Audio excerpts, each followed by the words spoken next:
Hello అండి, అందరికీ నమస్కారం. నేను మీ కట్టా కార్తీక్. అహ్మదాబాద్ విమాన ప్రమాదం మీ అందరికీ గుర్తుంది కదా.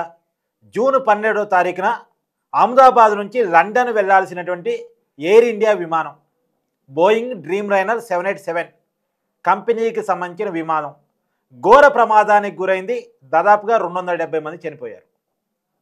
భారతదేశ వైమానిక చరిత్రలోనే, ప్రపంచ వైమానిక చరిత్రలోనే చాలా పెద్ద ప్రమాదం. ఏకంగా ఒకే ప్రమాదంలో 270 మంది చనిపోవటం గతంలో భారతదేశంలో ఎప్పుడూ ఎన్నడూ జరగలేదు. ఈ ప్రమాదం జరగటం మీద కారణాలు ఏంటి అన్న దాని మీద రకరకాల ఎంక్వైరీలు జరుగుతూ ఉన్నాయి. ఒక ప్రాథమిక నివేదిక వచ్చింది. కుట్ర కారణంగానే ఈ ప్రమాదం జరిగిందా అనే అనుమానాలు ఇప్పుడు ఈ ప్రాథమిక నివేదిక ఆధారంగా కలుగుతున్నాయి. ఎయిర్క్రాఫ్ట్ యాక్సిడెంటల్ ఇన్వెస్టిగేషన్ బ్యూరో ఇచ్చినటువంటి నివేదిక ఇప్పుడు సోషల్ మీడియాలో పెద్ద ఎత్తున తిరుగుతూ ఉంది. ఈ నివేదిక ప్రకారం హెలికాప్టర్ టేకాఫ్ అయినటువంటి కొద్ది క్షణాల్లోనే ప్రమాదానికి గురైంది.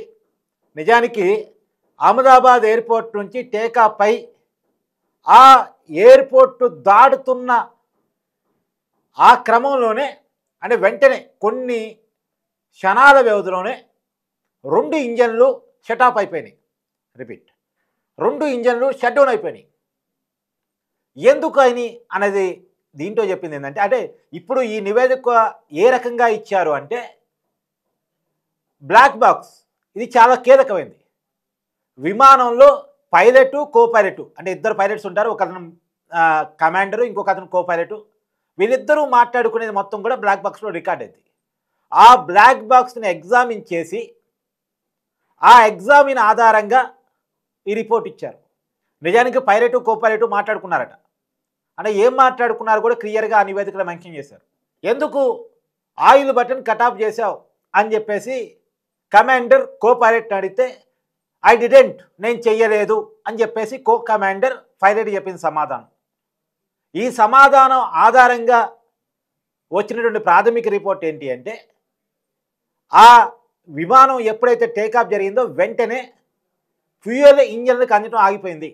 ఆ బ్లాక్ బాక్స్ ఆధారంగా ఇచ్చిన రిపోర్ట్ చెప్తుంది ఏంటంటే, ఆ విమానం టేకాఫ్ అయినటువంటి కొద్దిసేపటికే ఆ విమానానికి ఉన్నటువంటి 2 ఇంజన్లకు కూడా ఫ్యూయల్ కట్ ఆఫ్ అయిపోయింది, ఫ్యూయల్ అందటం ఆగిపోయింది. దానికి కారణం ఏంది? ఇక్కడ ఆడియోలో చాలా క్లియర్గా ఉంది. ఈ ఆడియోలో కమాండర్ అడుగుతూ ఉంటాడు కో పైలట్ని, ఎందుకు ఫ్యూయల్ బటన్స్ ఆఫ్ చేశావు? నేను ఆఫ్ చేయలేదు అంటే మామూలుగా 2 ఆప్షన్స్ ఉంటాయి.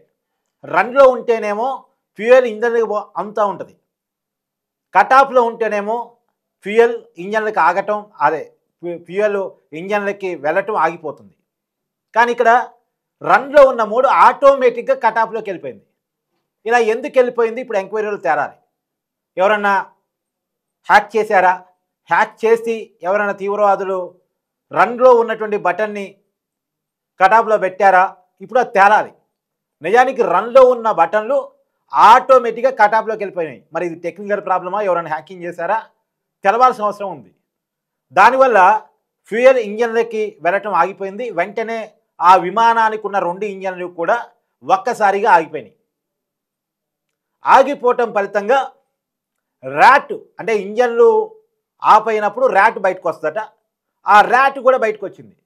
ర్యాట్ వల్ల ఆయిల్ అందకపోయినా సరే ఇంజన్లకి సామర్థ్యం వస్తుంది. ఇంజన్ కొంత దూరం ప్రయాణించి సేఫ్గా ల్యాండింగ్ కావటం కోసం దాన్ని పెడతారు. కానీ ఇక్కడ ఆ పరిస్థితి కూడా లేదు. విమానం కేవలం 600 అడుగుల ఎత్తులోనే ఎగురుంది. ఇంకా పైకి వెళ్ళాలి విమానం. పైకి వెళ్ళే క్రమంలో ఆ ర్యాట్ ఇచ్చేటువంటి సామర్థ్యం ఇంజన్లకు సరిపోవాలి.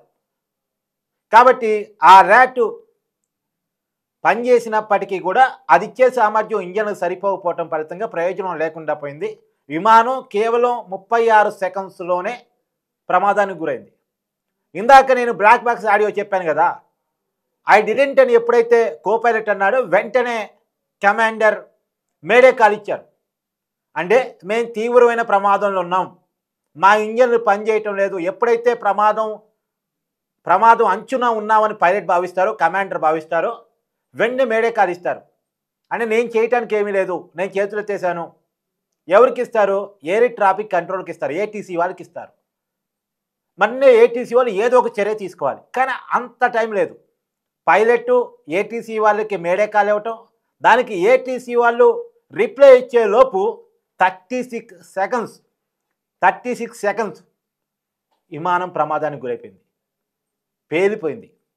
ఆ విమానం ఒక మెడికల్ కాలేజీ బిల్డింగ్ మీద, అంటే ఎయిర్పోర్ట్ దగ్గరలో సమీపంలో ఉన్నటువంటి ఒక మెడికల్ కాలేజీ హాస్టల్ బిల్డింగ్ మీద పడిపోవటం, ఆ విమానం పూర్తి స్థాయిలో ధ్వంసమై ఒక బాంబు పేలినట్టు పేలిపోవటం.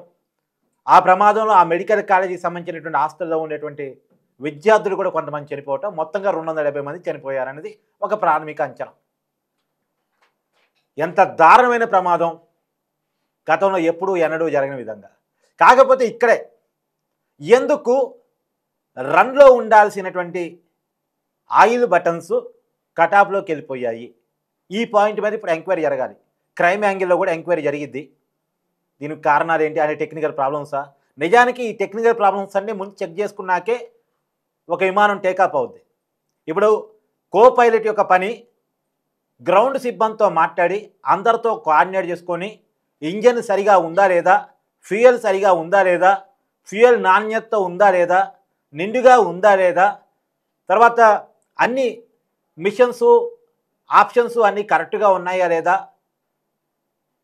సెట్టింగ్స్ అన్నీ కరెక్ట్గా ఉన్నాయా లేదా, అన్నీ చెక్ చేసుకున్న తర్వాతే కమాండర్ సిగ్నల్ ఇస్తాడు. కమాండర్ దాన్ని టేకాఫ్ చేస్తాడు విమానాన్ని. అన్నీ కూడా గ్రౌండ్ సిగ్నల్తో చెక్ చేసుకున్న తర్వాత ఏటీసీ నుంచి వచ్చే క్లియరెన్స్ ఆధారంగా పైలట్ విమానాన్ని టేకాఫ్ చేస్తాడు. ముందుగా ఏటీసీ తోటి గ్రౌండ్ సిబ్బందితోటి కో కమాండర్ కోఆర్డినేట్ చేసుకుంటాడు, అన్నీ చెక్ చేసుకుంటాడు. అన్నీ చెక్ చేసుకున్న తర్వాత గాల్లోకి టేకాఫ్ అయినటువంటి విమానం క్షణాల వ్యవధిలో ఫ్యూయల్ అందకపోవటం, 2 ఇంజన్లు ఒక్కసారిగా షట్డౌన్ కావటం, తర్వాత దాన్ని రన్లో పెట్టినప్పటికీ కూడా నిజానికి అక్కడ మళ్ళీ వెంటనే రన్లో కూడా పెట్టారట. నిజానికి ప్రమాదానికి గురైన తర్వాత మళ్ళా రన్లోనే ఉన్నాయంట ఫ్యూయల్ ఆప్షన్స్. మామూలుగా ప్రమాదం గురయ్యేటప్పుడేమో కటాప్లో ఉన్నాయి. కటాప్లో ఉన్న విషయాన్ని పైలట్స్ గుర్తించారు. పైలట్ కో పైలట్ మాట్లాడుకున్నట్టు బ్లాక్ బాక్స్లో ఆడియో ఉంది. కటాప్ ఎందుకు చేసామని అడగటం, నేను చేయలేదు అని చెప్పడం, వెంటనే మళ్ళీ రన్లో పెట్టడం, వెంటనే మేడే కాల్ ఇవ్వటం, ఇవన్నీ సెకండ్ల వ్యవధిలో జరిగిపోయినాయి. కానీ అప్పటికే ప్రమాదం జరిగిపోయింది. ఏది ఏమైనా చాలా పెద్ద ప్రమాదం జరిగింది. దీని వెనకాల ఏదైనా కుట్రకోణం ఉందా అన్నటువంటి యాంగిల్లో కూడా ఇప్పుడు ఎంక్వైరీ నడుస్తూ ఉంది. చూద్దాం రాబోయే కాలంలో ఇంకేం విషయాలు బయటకు వస్తాయో.